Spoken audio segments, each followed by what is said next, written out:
mahasiswa untuk saat ini sekarang kerja di bagian digital marketing di PT Tripilar Indonesia Makmur. Saat ini sekarang bekerja di bagian content creator di salah satu perusahaan di Tangerang, PT Tripilar Indonesia Makmur. Sebetulnya dulu sempat kuliah S1 sampai semester 7 di jurusan ilmu komunikasi, tapi males jadinya, jadi udah. Oke. Jadi taruh aja lulusannya SMA gitu aja. Oke. Kalau buat pengalaman tuh kakak punya pengalaman apa aja di selama sebelum bekerja di sini di content creator ini? Kalau sebelum kerja di sini sih sebenarnya dulu jadi barista 3 tahun. Okay. Cuman yang di tahun terakhir itu sebetulnya gue sempat bantu di bagian sosial media spesialis. Jadi bantu maintain si Instagram dan lain gitu. Jadi sebenarnya basic buat ke tempat yang sekarang content creator yang itu sebetulnya dulu udah ada basic dulu di tempat gue yang sebelumnya selama setahun. Oke, saya tahu nggak kak, kakak jadi content creator di sini tuh tugasnya apa aja? Tugas basicnya? Basicnya sebetulnya ada dua. Yang pertama yang paling umum dulu deh, yang paling umum itu pertama kan ada di maintain si sosial media. Jadi ibaratnya kayak si sosial media itu gimana caranya buat harus tetap perform segala macam. Nah disitulah mulai yang namanya content planning. Content planning itu menentukan konten-konten apa aja yang dalam bulan ini mau di-up atau mau ditaruh di sosial media gitu. Habis itu di situ setelah itu ada syuting, habis itu editing, kayak gitu sih. Gak kayak mikirin konsep konten sama mikirin caption juga gitu ya? Betul. Jenis konten yang kakak buat tuh berupa apa kak? Lanjut. Video atau kalau jenis poster gitu? Kalau jenis konten itu sebenarnya variasi sih ya. Tapi yang paling harus dipikirin dari segi skrip dan lain-lain yang pasti video. Cuman biasanya aku juga buat di feed Instagram, entah itu foto nanti kah, entah itu nanti poster buat di story Instagram segala macam. Cuman kalau di TikTok ya mostly memang video semua. Ibaratnya kalau buat video itu 60%, post Instagram 40%, 30% buat story Instagram itu 10%. Proses buat bikin konsep kontennya tuh gimana? Dari awal sampai jadi kontennya itu? Oh gitu, dari awal itu sebenarnya di awal bulan ya. Sebenarnya sebelum masuk ke awal bulan itu ada yang namanya content planning. Content planning itu isinya itu adalah meeting antara tim kreatifnya sama klien. Sama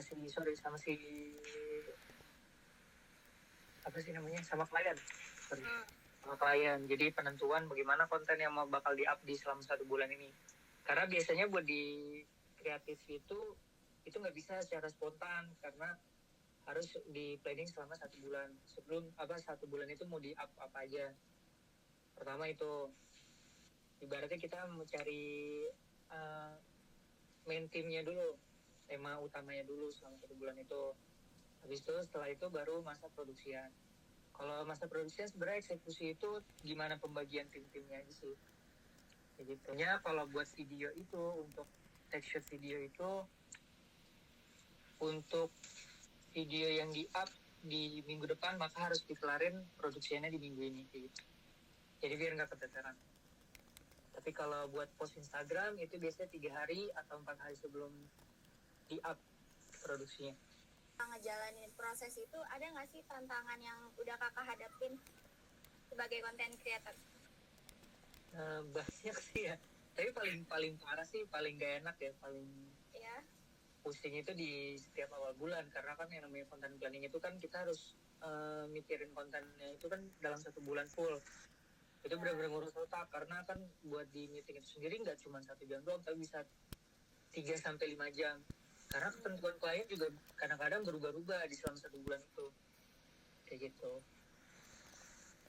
Terus gimana cara kakak tuh ngatur konten planning itu? Kan harus ada ide kreatif. Kalau misalkan lagi buntu, gimana cara cari referensinya gitu? Kalau referensi sebenarnya banyak sih ya.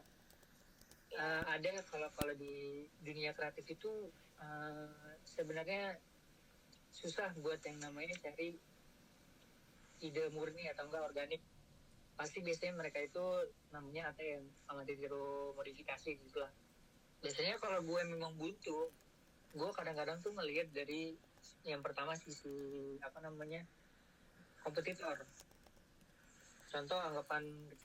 Contohnya kayak gini, misal klien lu adalah coffee shop, pengusaha coffee shop atau misalnya atau enggak F&B gitu. Nah, lu cari kompetitor di klien lu yang kira-kira lu bisa lihat tuh konten-konten yang mereka buat gitu.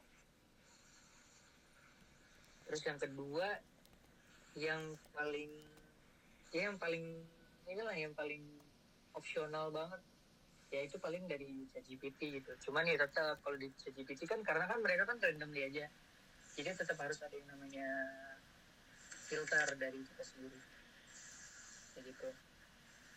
Kalau misalkan kendala soal waktu ataupun alat yang mau digunain itu pernah nggak sih kak? Kayak kurang lighting kayak gitu. Oh, pernah banget sih. Kadang-kadang kan kayak tiba-tiba ada aja sih kendala-kendala kayak gitu. Biasanya entah dari kondisi lingkungan lah segala macam, itu juga mempengaruhi kayak gitu. Cuman yang paling sering kendala selama produksian itu ya paling di atau enggak teleponik. Jadi kayak tiba-tiba entah dia suaranya lain masuk, karena kan dia itu kan si seremonik itu kan sensitivitasnya kan tinggi. Jadi kadang-kadang ada suara-suara yang di luar yang harusnya di dalam video itu masuk gitu. Itu yang paling sering kalau kendala selama produksi. Cara ngatasinya gimana kak? Apa take ulang atau ada cara lain? Kalau cara ngatasinnya sih paling better ya take ulang sebenarnya. Tapi selama di aplikasi editing itu masih bisa diakalin, masih bisa sebenarnya kayak gitu sih.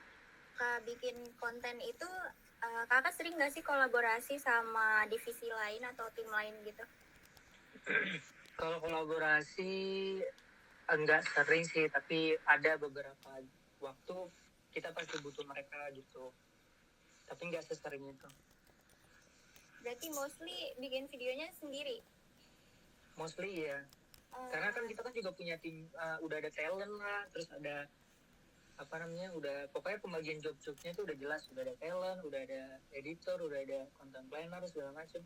Tapi memang yang bergelut banyak di multi job itu, multitasking itu di bagian content planning, karena mereka juga harus edit, terus harus bikin caption dan lain-lain gitu.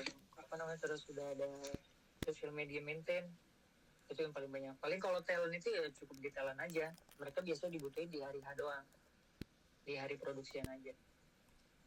Jadi nggak terlalu banyak buat kolaborasi sama tim lain tuh jarang. Kalau misalkan mau bikin ide konten itu sering minta feedback dari orang lain gitu nggak kak? Contohnya? Boleh kasih contoh nggak?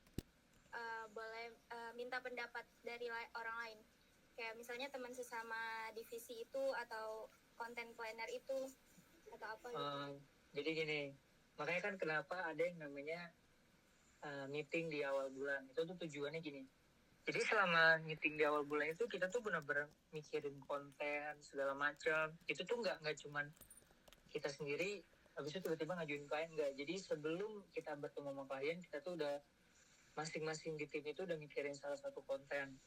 Nanti setelah itu kita rembukin bareng-bareng di dalam 1 bulan itu konten apa yang mau di-up segala macam. Nah baru ketika udah final, ini udah fix nih, udah kita ambilin aja gitu. Baru masa produksi ya. Makanya di dalam dunia kreatif itu penting yang namanya tim, karena tim itu ibaratnya buat brainstorming lo gitu. Karena di kreatif itu lo nggak bisa kerja sendiri, butuh yang namanya ide-ide orang lain lah, atau ide-ide di luar tim lu kan segala macam kayak gitu. Bahkan bisa jadi ide itu sendiri dari klien pun juga bisa kayak gitu. Oke. Boleh, Sya? Kak mau nanya, kakak tuh punya kayak kemampuan di luar ini nggak, kayak misalnya berbahasa kayak bahasa Inggris atau bahasa-bahasa yang lain gitu, ada nggak? Karena basic gue dulu mondok ya, paling ya bahasa Arab sih, tapi kalau bahasa Inggris dari SD Oh, ya cuman basicnya ini aja, basic tapi conversationnya aja, nggak sebanyak itu. tapi Tapi ya bisa lah. pernah dipakai nggak kayak buat kontennya gitu-gitu, pernah digunain nggak? Kalau sampai saat ini sih belum sih ya, kalau buat di bahasa-bahasa di luar gitu kayak gitu sih. Tapi kalau job-job sebelumnya nggak pernah. Kalau buat sekarang-sekarang kayaknya belum terlalu, karena baik lagi kan, kita kan klien kita kebutuhannya apa, ya itu tergantung dari klien gitu.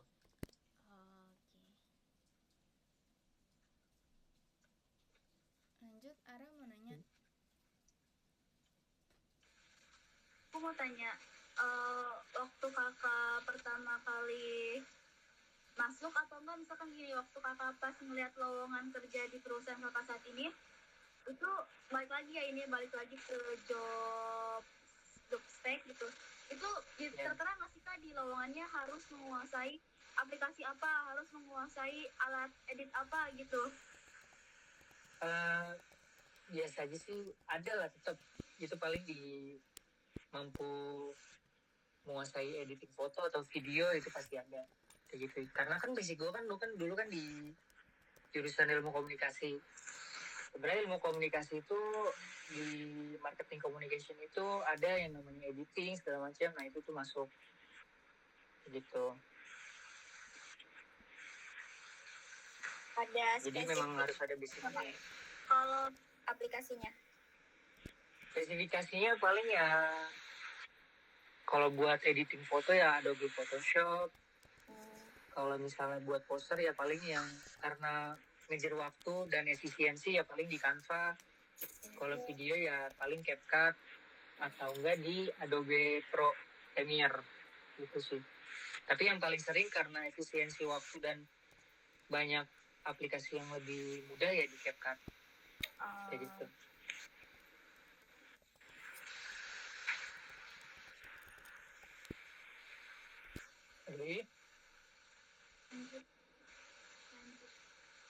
Lanjut guys. Tasya yang approval itu, Sya. Oke. Kak, kakak kan punya beberapa apa ya, kayak divisinya gitu kan. Nah kalau misalnya kakak mau approval si kontennya itu, kakak lebih kemana kalau yang di internalnya? Kalau di internal pertama ke si bagian apa namanya, head chief-nya dulu ya, head chief di kontennya itu. Jadi nanti setelah head chief-nya itu ACC atau nggak nge-approve tentang tugas kita atau konten yang kita buat, itu baru setelah itu kita up ke klien. Tapi kemungkinan kalau misalnya klien itu menolak, ya udah kita ulang lagi produksiannya dari awal lagi kayak gitu. Jadi urutannya itu dari tim ke head chief si content creator, habis itu baru ke klien kayak gitu. Kak, kalau boleh tahu itu struktur organisasi di divisi kakak tuh apa aja ya? Yang pertama sih ada staff gitu. Yang pertama sih kalau dari paling atas yang paling tinggi ya, itu klien. Setelah dari klien baru ke head chief-nya dulu.